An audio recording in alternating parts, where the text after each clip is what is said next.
To help us get the real picture of who she is, joining us now from our bureau in Washington, D.C., congressional candidate for Maryland's 7th Congressional District, Kimberly Klacik. Kimberly, thank you very much for joining us tonight, especially during your very busy schedule. I just want to start off by asking you, why are you running for Congress in this district? Well, this district in particular has had so many problems for decades now, and running my nonprofit in West Baltimore for 7 years, I could see firsthand just how much money wasn't coming into the area that was supposed to be coming into the area due to federal funding. So I thought, you know what, if anyone's going to help anyone out in this area, it's going to be me. Like I said, I've been in this area for 7 years. I ran a nonprofit with workforce development. We helped over 200 women become gainfully employed. 30% of those women went on to be financially independent, and I'm just going to continue my work, but I'm going to do it at a level where there's not so much red tape. I'm going to do it at a level where I know where these funds are going, and it's taxpayer dollars, and I'm also going to ask for some answers. And, you know, we showed a little bit of the videos of the work that you've been doing in Baltimore, really highlighting not only the problems there, but also the efforts that you're really doing to improve those conditions. I mean, it's one thing to point out a problem. A lot of people can do that. But it's another thing to actually be on the ground and try to solve that problem. So really, speak about what you hear from people in Baltimore regarding those conditions. We've seen the videos, but you're the one who's speaking to these people firsthand. What are they saying?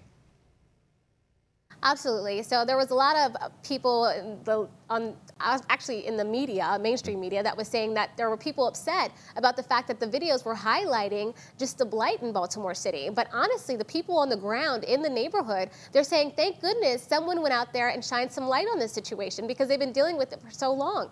And so I, of course, tell people, look, I am a Republican, I am a Trump supporter, and they say, well, you know what? If Trump is the reason that this got cleaned up, if Trump is the reason that you're out here fighting for us, then guess what? We might just vote for Trump in 2020. What do you make of the media coverage so far, and is this something that you anticipate being kind of an issue moving forward? Well, I'm definitely anticipating it. I'm pretty sure they have lots of shots they're going to throw. But to me, that just means that they're scared, right? So I feel very encouraged and motivated by the fact that April Ryan would say something or imply that I had anything to do with Cummings' death or the attack on him.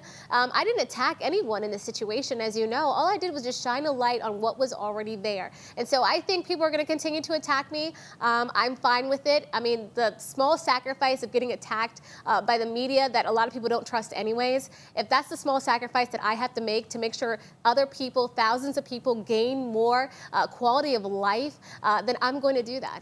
And, you know, we hear it from Republicans all the time, especially Republican women, that there is a double standard, not only when it comes to media coverage, but really just the way that they're perceived. I mean, on the left, for example, if you're a young woman, person of color, whatever it may be, you're glorified. You're the media darling. But if it happens on the right, they don't get necessarily the same type of gratitude or the coverage necessarily that they would if they were a liberal. Can you speak a little bit to that and maybe other women out there who are Republicans who maybe face that themselves? What's your message for them?